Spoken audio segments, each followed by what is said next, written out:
प्रधानमंत्री नरेंद्र मोदी ने Tokyo Paralympic खिलाड़ियों से किया अनौपचारिक संवाद, देश का मान बढ़ाने के लिए सराहा।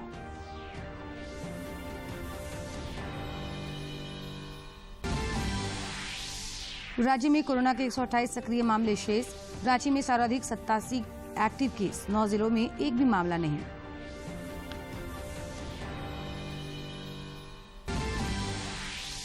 देवघर में 15 साइबर अपराधी गिरफ्तार, 28 मोबाइल, 42 सिम कार्ड और एक पासबुक बरामद। हजारीबाग में हथियार के साथ लेवी मांगने वाला अपराधी गिरफ्तार।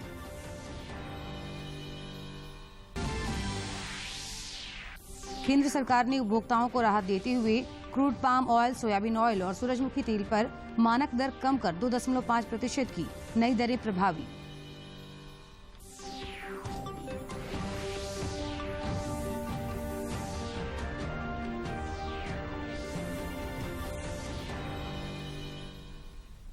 नमस्कार, खबरें झारखंड में आपका स्वागत है। मैं हूं जयलक्ष्मी कुमारी। खबरों में आगे बढ़ने से पहले ये संदेश। देश भर में 18 वर्ष से अधिक आयु के सभी लोगों के लिए सरकारी केंद्रों में निःशुल्क टीकाकरण अभियान चलाया जा रहा है। दूरदर्शन आप लोगों से अपील करता है कि कोविड रोधी टीका जरूर लगवाएं। कोरोना महामारी के प्रति कोई भी लापरवाही न बरतें। जब तक आवश्यक न हो घर से बाहर न निकलें और इन आसान उपायों का पालन करें। मास्क लगाएं, 2 गज की सुरक्षित दूरी बनाए रखें, बार बार हाथ धोएं और चेहरा साफ रखें। कोविड से संबंधित जानकारी और मार्गदर्शन के लिए राष्ट्रीय हेल्पलाइन काम कर रही है। इनके नंबर हैं 011-2397-8046 और 1075। इसके अलावा राज्य हेल्पलाइन नंबर 100 डायल कर समस्या का त्वरित समाधान किया जा सकता है। और अब समाचार विस्तार से। प्रधानमंत्री नरेंद्र मोदी ने टोक्यो पैरालंपिक में बेहतरीन प्रदर्शन करने वाले खिलाड़ियों से अनौपचारिक संवाद किया तथा देश का मान बढ़ाने के लिए उनकी सराहना की। जैसा कि आपको मालूम है कि भारत ने इस बार के टोक्यो पैरालंपिक खेलों में इतिहास रचते हुए 19 पदकों पर कब्जा जमाकर अपने पुराने रिकॉर्ड ध्वस्त कर दिए थे। खिलाड़ियों के ऐतिहासिक प्रदर्शन के पीछे प्रधानमंत्री का खिलाड़ियों को समय समय पर दिया गया प्रोत्साहन, सुविधा और मिशन ओलंपिक पोडियम का खास योगदान रहा। बहुत ही क्लोज मार्जिन से सर 21, 23, 19, 21 हमारा ब्रॉन्ज मेडल मैच रह गया था। बट डेफिनेटली सर आगे we will come back more stronger sir. तुम जब जा रही थी तो मैं तुम्हारे साथ बात कर रहा था, तो स्क्रीन पर मैं तुम्हारे परिवार को भी देख रहा था। मैं देख रहा था कि तुम्हारी माताजी इतनी भावुक थी। तो जब आप खेल के मैदान से निकली तब उसके साथ क्या बात हुई? जरूर कुछ विशेष बात हुई होगी। सर डेफिनेटली उनकी तरफ से फीलिंग ऑफ हैप्पीनेस तो था ही सर कि मतलब कि उन लोग के लिए भी गर्व का एहसास तो है ये कि लोग अब उन्हें जानने लग गए हैं। एंड कहाँ एक सोसाइटी पहले बेचारी कह के मुझे बुलाती थी और सिंपैथाइज करती थी और कहते थे कि अरे भगवान ऐसा किसी के साथ ना करे। अब आई थिंक सर हम लोग का जर्नी देख के मैं इतनी ब्लेस्ड हूँ कि मेरे को ये डिसेबिलिटी मिली है। अगर ये डिसेबिलिटी नहीं होती तो मैं सर को नहीं मिलती मॉल के बाहर, मैं बैडमिंटन नहीं खेलती, और अगर मैं बैडमिंटन नहीं खेलती सर तो मैं आज ये गोल्डन अपॉर्चुनिटी नहीं मिलती सर आपसे मिलने के लिए। और प्राची क्या है बेटा, तुमने तो एक नया खेल शुरू किया है भारत का। जी बिल्कुल। बहुत अच्छा परफॉर्मेंस रहा सर मेरा। मैंने कोशिश की, इतना टाइम नहीं मिल पाया था मुझे, लेकिन फाइनल्स में गई सर मैं, और मेरी फैमिली बहुत खुश है। और सर आपने बहुत उत्साहवर्धन किया, आपने मुझसे बोला था कि प्रेशर नहीं है, अपना बेस्ट देना, तो सर मैंने बेस्ट दिया और काफी खुश हूँ सर। और आगे का एडवेंचर के लिए क्या सोचा? सर मुझे समुद्र में बोट चलाने का बड़ा मन कर रहा है। मेरी बड़ी इच्छा है कि मैं एक बार समुद्र में चलाऊं, लहरों में। Thank you so much for appreciating us and हमारा इतना अच्छा वेलकम किया आपने। Thank you so much for that. Sir थोड़ा सा वहाँ पे जाने से थोड़ा सा ये हुआ, परफॉर्मेंस का थोड़ा है, लेकिन बेस्ट परफॉर्मेंस दिया। लेकिन नेक्स्ट एशियन गेम्स में, ओलंपिक्स में इससे भी काफ़ी अच्छा परफॉर्मेंस करूँगा और विथ मेडल्स नेक्स्ट टाइम आ जाऊँगा। एंड आपका सपोर्ट है जो हम टॉप्स के अंदर है, उसमें काफ़ी अच्छे से फाइनेंशियली सपोर्ट मिल रहा है, जिसकी वजह से हम अब्रॉड जाके ट्रेनिंग कर सकते हैं, चाहे यहाँ पे भी बाहर भी काफ़ी अच्छे से फाइनेंशियल सपोर्ट मिलता है। So really helps a lot sir, thank you so much. Sir ये मेरा पहला पैरालंपिक था और मैं बचपन से 20 शस्त्रचिकित्सा ले चुका हूँ मेरे पैर पे और मेरे स्पाइन पे। तो इस बार तो मेडल तो ज़रूर नहीं लेके आए, पर काफ़ी अच्छा परफॉर्मेंस था। हम तो ये गर्व हो रहे कि उन लोगों को भी बीट किया है हमने और हमारा बेस्ट परफॉर्मेंस दिया है। और ऐसे हमारा एथलीट्स बोल रहे कि दूसरे एथलीट्स बोल रहे कि आपका प्रधानमंत्री आपसे बात कर रहे हैं, हमारा प्रेसिडेंट या प्राइम मिनिस्टर वैसे हमसे पर्सनली नहीं बात करते। वो हमको इतना गर्व महसूस होते है कि हमारा माननीय प्रधानमंत्री जी हमको इतना हौसला बढ़ाते हैं और इतना सपोर्ट करते हैं। So thank you so much sir, इसके लिए बहुत बहुत। क्या भाई जी नागर जम किया था सर। वही तो। देश में कोरोना से जंग जारी है। स्वास्थ्य मंत्रालय से प्राप्त आंकड़ों के मुताबिक देश में पिछले 24 घंटों में कोरोना संक्रमण के कुल 28,551 नए मामले सामने आए, जबकि इससे अधिक 34,848 लोगों की रिकवरी हुई और 338 लोगों की कोरोना से मौत हुई। भारत के खिलाफ फिलहाल कोविड के 3,84,921 ने कोविड को हराकर जिंदगी की जंग जीती है। सक्रिय मामले शेष हैं और अब तक 3,24,09,345 कोरोना वीरों ने कोविड को हराकर जिंदगी की जंग जीती है। नतीजे सामने आ रहे हैं। स्वास्थ्य और परिवार कल्याण मंत्रालय के मुताबिक अगर हम बात करें तो पिछले 24 घंटों में 28,591 नए मामले सामने आए हैं। पिछले 24 घंटों में 34,848 मरीज कोरोना को मात देकर स्वस्थ हुए हैं और देश में रिकवरी रेट बढ़कर 97.51% हो गया है। देश भर में अगर सक्रिय मामलों की कुल संख्या की अगर हम बात करें तो 3,84,921 इस वक्त यह आंकड़ा बना हुआ है। झारखंड में कोरोना संक्रमण के मामलों में लगातार कमी हो रही है। पिछले 24 घंटे के दौरान राज्य भर में सिर्फ 7 नए मरीज मिले, जबकि इससे 3 गुना अधिक 21 लोगों ने कोविड को शिकस्त देकर जिंदगी की जंग जीती। झारखंड में फिलहाल कोरोना के कुल 128 सक्रिय मामले शेष हैं, जबकि रिकवरी रेट 98.48 पर स्थिर है। रांची में अभी भी सर्वाधिक 87 एक्टिव केस हैं। राज्य के 24 में से 9 जिलों में कोरोना का एक भी सक्रिय मामला नहीं है। 2 जिलों में 10 मामले हैं, जबकि शेष जिलों में यह सिंगल डिजिट में है। इधर देश भर में टीकाकरण की रफ्तार तेज हो गई है। अब तक देश भर में 73 करोड़ 82 लाख से अधिक टीके लगाए गए हैं। टीकाकरण अभियान के 239वें दिन कल 70 लाख से ज्यादा लोगों को टीके की खुराक लगाई गई। स्वास्थ्य मंत्रालय की ओर से जारी विज्ञप्ति के अनुसार अब भी राज्यों के पास 5 करोड़ से ज्यादा टीके की खुराक मौजूद है। 86,000 से ज्यादा कोविड टीकों की खुराकें दी गई। कोरोना टीकाकरण अभियान के तहत पिछले 24 घंटे में राज्य में करीब 1.5 लाख लोगों को टीका लगाया गया। इनमें से करीब 1 लाख लोगों को पहला और 50 लाख लोगों को दूसरा टीका लगाया गया। आज राजधानी रांची में 63 केंद्रों पर टीकाकरण किया जा रहा है। इनमें से 31 शहरी केंद्र हैं और 32 ग्रामीण केंद्र शामिल हैं।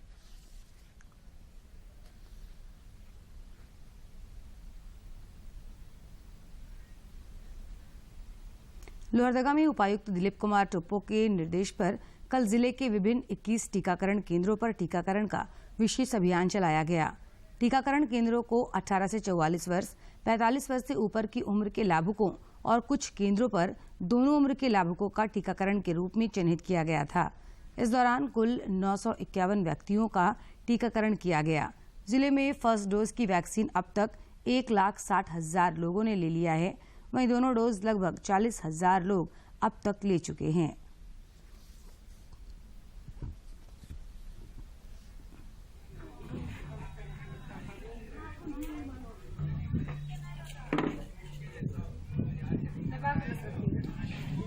दो सुई लगेगा और 2 सुई नहीं, एक सुई ले लिए ना, पूरा मिला के 2 डोज लगता है। जिसको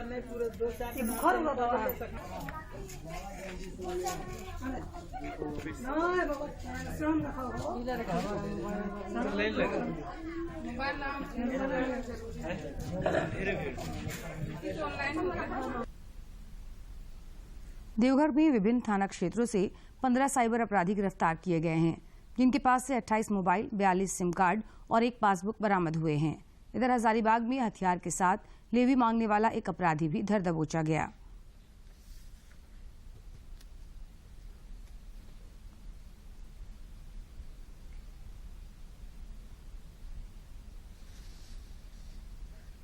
झारखंड दौरे पर आए राष्ट्रीय स्वयंसेवक संघ आरएसएस के सर संघचालक मोहन भागवत ने धनबाद में स्वयंसेवकों के साथ बैठक कर विभिन्न विषयों पर उनका मार्गदर्शन किया।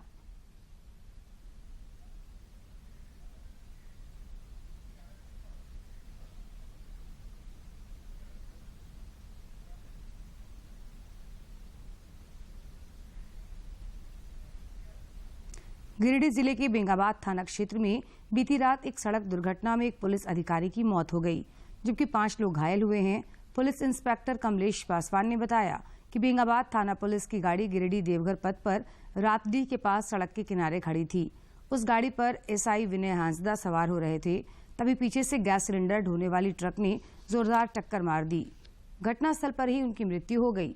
बेंगाबाद थाना के सिपाही नवीन कुमार, सहायक पुलिस नागेंद्र कुमार, प्राइवेट चालक संजय राम, एक ग्रामीण महिला शकुंतला देवी घायल हो गई। सभी को सदर अस्पताल में भर्ती कराया गया। गंभीर रूप से घायल सिपाही नवीन को बेहतर इलाज के लिए रांची भेजा गया है। सिलेंडर ढोने वाले ट्रक का चालक भी घायल है, उसका इलाज भी सदर अस्पताल में चल रहा है।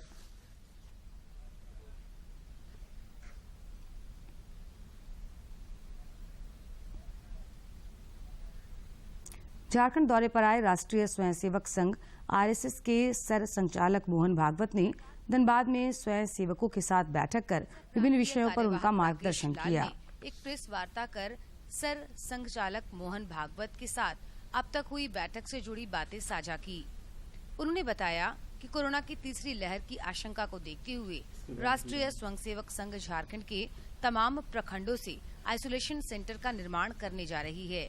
उन्होंने बताया कि इसकी तैयारी भी लगभग पूरी कर ली गई है। संघ का ये मानना है कि संघ जाति विभेद में विश्वास नहीं करता।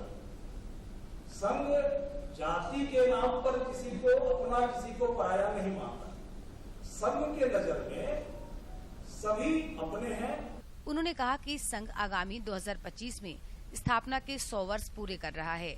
ऐसे में संघ शताब्दी वर्ष में झारखंड के तमाम 1264 मंडल और शहर की 847 जगहों को संघ के कार्य से जोड़ने की योजना पर कार्य कर रहा है। पर्यावरण संरक्षण पर बल देते हुए उन्होंने बताया कि देश की मिट्टी और हवा कैसे पोषक और शुद्ध हो, इस योजना पर भी संघ लगातार कार्य कर रहा है। और ये हमारे समेत पूरा समाज, पूरी व्यवस्था इसको जानता और मानता है। सामाजिक समरसता पर जोर देते प्रांतीय कार्यवाहक राकेश लाल ने कहा कि राष्ट्रीय स्वयंसेवक संघ समता मूलक समाज के निर्माण के वास्ते कृत संकल्पित है।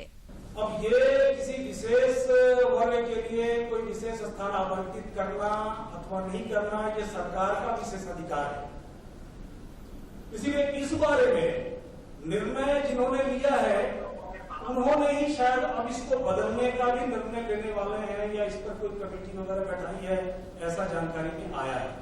प्रेस वार्ता के दौरान प्रांतीय कार्यवाहक राकेश लाल ने कई अन्य विषयों की चर्चा की तथा पत्रकारों को राष्ट्रीय स्वयंसेवक संघ की विचारधारा से अवगत कराया। धनबाद से अजय कुमार सिन्हा की रिपोर्ट। खबरों में वक्त हो चला एक छोटे से विराम का।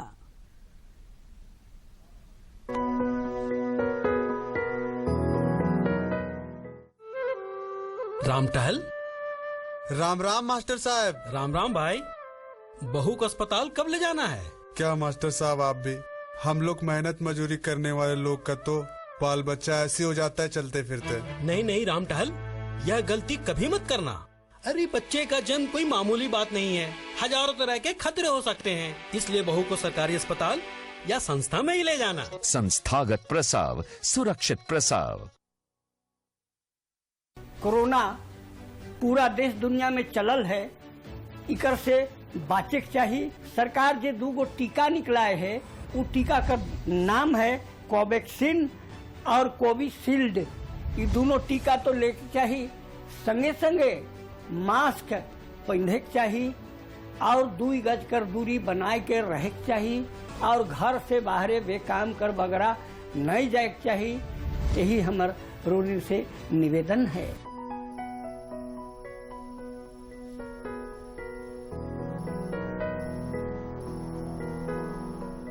हरिया, तेरा छोटका एकदम कमजोर लग रहा है। ठीक से खाना वाना नहीं खिलाते क्या? अरे भाई, जो जुटता है सो तो खिला ही देते हैं। देख हरिया, बुरा मत मानना, तेरा बच्चा कुपोषित है। कुपोषित? हाँ, पर घबराने की बात नहीं है, बस तुम्हें आगे बढ़ के लाभ उठाना है। लाभ? हाँ, सरकार ऐसे बच्चों की पहचान करके उनका कुपोषण उपचार केंद्र में इलाज कराती है। सच? हाँ। कुपोषित रहे ना कोई बच्चा, एमटीसी का काम है अच्छा।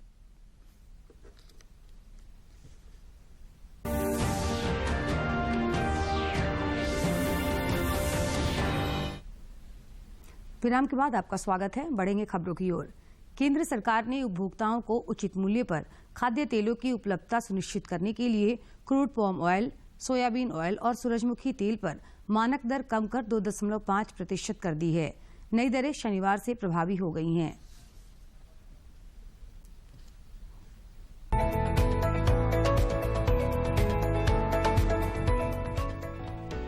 अंतर्राष्ट्रीय बाजार में खाद्य तेल की बढ़ती कीमतों के मद्देनजर भारत सरकार ने समय रहते सार्थक कदम उठाकर त्योहारी सीजन में देश के उपभोक्ताओं को उचित दरों पर खाद्य तेल की समुचित आपूर्ति के विकल्प तैयार किए हैं।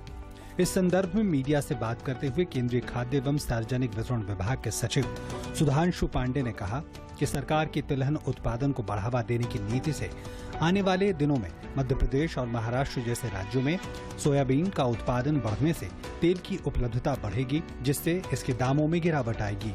आने वाले समय में जो सोयाबीन की फसल आने वाली है उसके ऊपर भी चर्चा हुई और मध्य प्रदेश और महाराष्ट्र ने ये बताया कि जो आने वाली फसल है वो अच्छी फसल है और उत्पादन पिछले साल से ज्यादा ही होने की उम्मीद है। सुधांशु पांडे ने कहा कि केंद्र सरकार द्वारा तिलहन फसलों सहित रबी फसलों का न्यूनतम समर्थन मूल्य बढ़ाने से किसानों का तिलहन फसलों के प्रति झुकाव बढ़ेगा। अभी सरकार ने रबी के लिए जो एमएसपी अनाउंस किया है उसमें ऑयल सीड्स की तरफ झुकाव है, तो खरीफ और रबी दोनों की फसलों को देखते हुए लगता है कि आने वाले समय में जो तेल के दाम है, तेल की अवेलेबिलिटी है वो इम्प्रूव होगी और दाम नीचे आएंगे।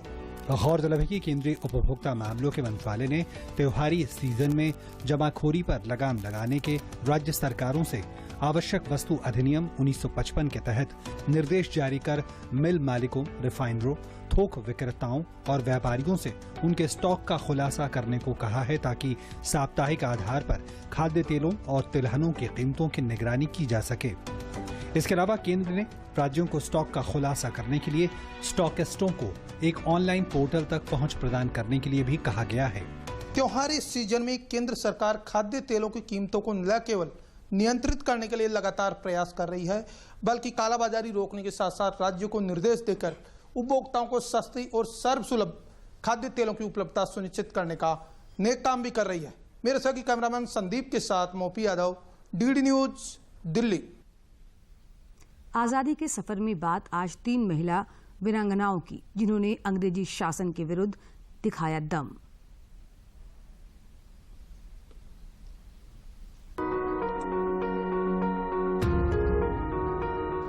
आज हम बात करेंगे 3 बहादुर महिलाओं की, जिन्होंने औपनिवेशिक शासन के विरुद्ध लड़ाई लड़ी।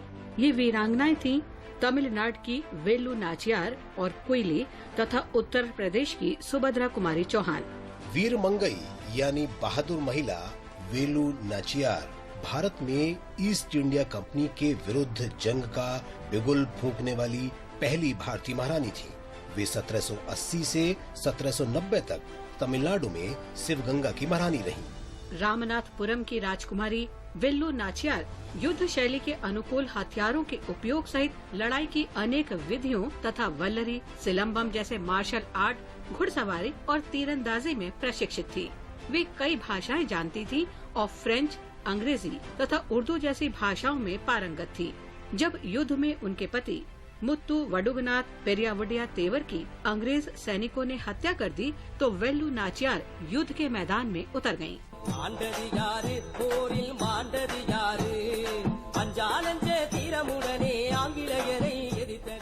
इस अवधि के दौरान वेलू नाचियार ने सेना का गठन किया और 1780 में ईस्ट इंडिया कंपनी के खिलाफ अभियान शुरू करने के उद्देश्य से हैदर अली के साथ गठबंधन के प्रयास किए। जब वेलू को मालूम हुआ कि अंग्रेज अपने हथियार कहाँ रखते हैं तो उन्होंने उस जगह आत्मघाती हमले की योजना बनाई और सारा भंडार जला दिया। उन्होंने अपने पति के राज्य को पुनर्गठित किया और 10 से अधिक वर्ष तक वहां शासन किया। 25 दिसंबर 1796 को वेलू नाचियार का निधन हो गया।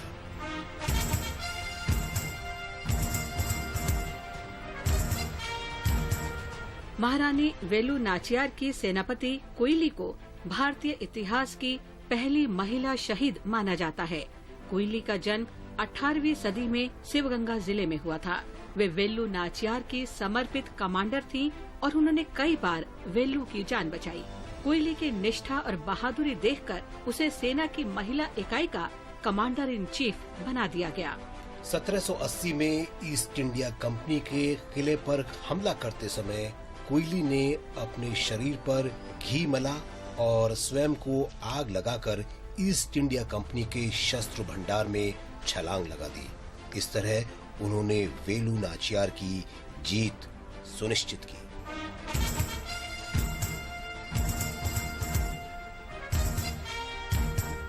जानी मानी कवयित्री और स्वाधीनता सेनानी सुभद्रा कुमारी चौहान का जन्म 16 अगस्त 1904 को इलाहाबाद जिले के निहालपुर में हुआ था। जब उनकी पहली कविता प्रकाशित हुई तो सुभद्रा कुमारी की उम्र केवल 9 वर्ष थी। वे भारत के राष्ट्रीय आंदोलन में शामिल हो गयी और लोगों को स्वाधीनता आंदोलन में शामिल होने को प्रेरित करने के लिए कविताओं का उपयोग किया। सुभद्रा कुमारी चौहान को बहुचर्चित देशभक्ति की कविता झांसी की रानी के लिए जाना जाता है।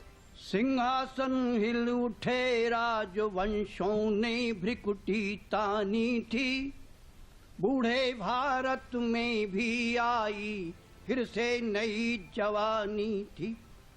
गुमी हुई आजादी की कीमत सबने पहचानी थी, दूर फिरंगी को करने की सबने मन में ठानी थी। चमक उठी सन 57 में वो तलवार पुरानी थी, बुंदेले हर बोलों के मुंह हमने सुनी कहानी थी। खूब लड़ी मर्दानी वे तो झांसी वाली रानी थी। ये हिंदी साहित्य में सबसे अधिक पढ़ी जाने वाली कविताओं में शामिल है। अपनी कविताओं और कहानियों के माध्यम से उन्होंने स्त्री पुरुष भेदभाव और जाति प्रथा के खिलाफ आवाज उठाई। सुभद्रा कुमारी चौहान 1923 में पहली महिला सत्याग्रही बनी। उन्हें 1924 से 1942 के दौरान स्वाधीनता संघर्ष में 2 बार गिरफ्तार किया गया। 15 फरवरी 1948 को सड़क दुर्घटना में 44 वर्ष की उम्र में सुभद्रा कुमारी का निधन हो गया। उनकी 88 कविताएं और 46 लघु कथाएं प्रकाशित हुईं।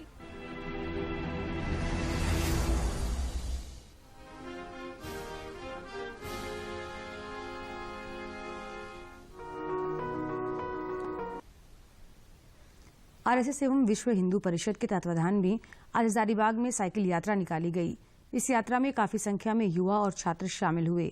भाजपा नेता बटेश्वर प्रसाद ने कहा कि यात्रा हजारीबाग शहर से निकलकर चुरचू प्रखंड के पास संपन्न हुआ।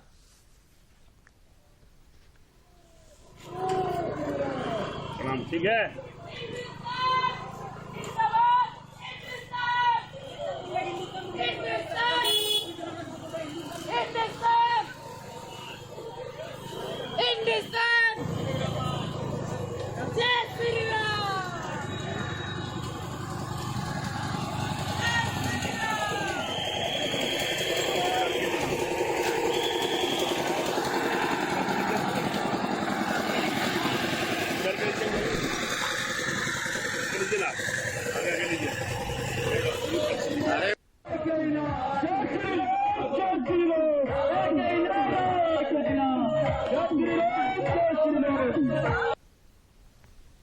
ब्रिटेन की 18 वर्षीय एमा राडुकैनु ने जीता यूएस ओपन के महिला एकल का खिताब। एमा ने शनिवार की देर रात खेले गए खिताबी मुकाबले में एक अन्य युवा खिलाड़ी कनाडा की लेला फर्नांडिस को हराकर अपना पहला ग्रैंड स्लैम खिताब जीता। प्रतियोगिता में शानदार प्रदर्शन करने वाली एमा ने 19 वर्षीय फर्नांडिस को सीधे सेट में 6-4, 6-3 से शिकस्त दी। इसी के साथ वो 44 साल बाद ग्रैंड स्लैम जीतने वाली पहली ब्रिटिश महिला टेनिस खिलाड़ी बन गई हैं। यही नहीं, एमा ओपन एरा में कोई ग्रैंड स्लैम जीतने वाली पहली क्वालिफायर भी बन गई हैं। 2014 के बाद वो एक भी सेट गंवाए। पश्चिमी सिंहभूम जिले के सुदूरवर्ती क्षेत्र की महिलाओं ने जहां चाह वहां राह वाली कहावत को एक बार फिर साबित किया है। पश्चिमी सिंहभूम जिले के खूटपानी प्रखंड के इचकिन गांव की कम पढ़ी लिखी महिलाओं ने तसर उत्पादन की एक कंपनी बनाकर न सिर्फ खुद को स्वावलंबी बनाया बल्कि साल के भीतर 2.25 करोड़ की कंपनी खड़ी कर दी है। झार महिला तसर प्रोड्यूसर कंपनी ने उन्नत किस्म के तसर बीज का उत्पादन कर दूसरे तसर किसानों को भी इस महामारी के दौर में अप्रत्याशित आर्थिक लाभ पहुँचाया है। तसर कंपनी हम लोग खोले हैं, छोटा वाला सबसे पहले हम लोग को पीजी गांव के स्तर में खोले थे। वही वाला तसर हम लोग को 1.5 लाख तक में हम लोग अपना गांव वाले दीदी लोग से काम किए से पहले तसर खेती किए हैं। उसके बाद तसर खेती होने के बाद हम लोग कुकुन को उत्पादन किए, उसके बाद हम लोग बेच दिए। राष्ट्रीय आजीविका मिशन के तहत JSLPS के माध्यम से ग्रामीण महिलाओं ने इस कार्य को स्वयं सहायता समूह के माध्यम से सफल बनाया। कंपनी के निदेशक रोमा गोडसोरा कहती हैं कि आज उनकी कंपनी का वार्षिक टर्नओवर 1 करोड़ 78 लाख रुपए हो चुका है और इनसे जुड़े प्रत्येक किसानों को मात्र 45 दिनों में 15,000 की आमदनी हो रही है। 1 करोड़ 78 लाख का हम लोग का लेन देन हुआ है। फिर हम लोग किसान लोग आमदनी हुआ था, उसमें 98 लाख हम लोग किसान तक लाभ पहुँचाए हैं। ये के लिए JSLPS को बहुत बहुत धन्यवाद। इनके समूह द्वारा किए गए कार्यों की आज न सिर्फ जिले में सराहना हो रही है बल्कि यह ग्रामीण क्षेत्र में उद्यमियों के लिए प्रेरणा भी बन गई है।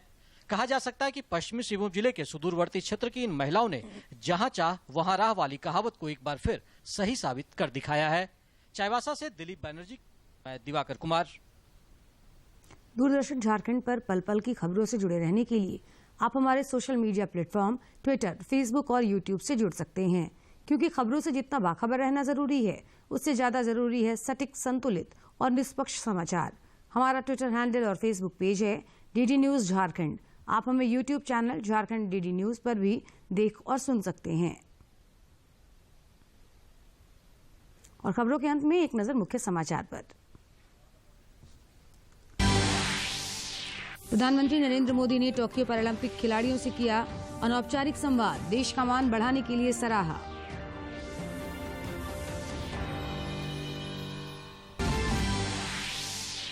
राज्य में कोरोना के 128 सक्रिय मामले शेष। रांची में सर्वाधिक 87 एक्टिव केस, 9 जिलों में एक भी मामला नहीं।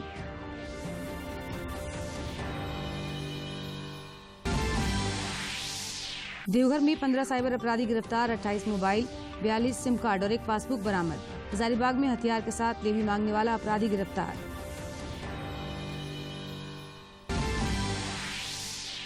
केंद्र सरकार ने उपभोक्ताओं को राहत देते हुए crude palm oil, soybean oil और सूरजमुखी तेल पर मानक दर कम कर 2.5% की नई दरें प्रभावी।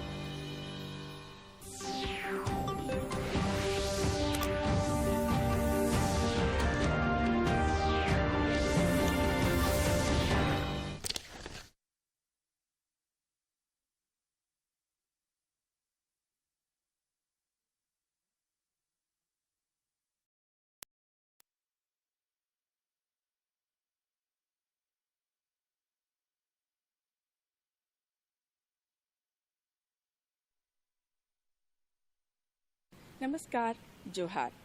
स्वागत है आप सभी दर्शकों का आपके अपने ही कार्यक्रम उभरता झारखंड में।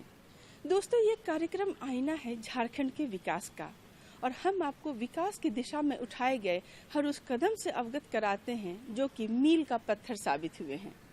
झारखंड के ग्रामीणों की आजीविका मुख्य रूप से कृषि पर निर्भर करती है और ऐसे में मौसम का प्रतिकूल हो जाना उनके लिए कई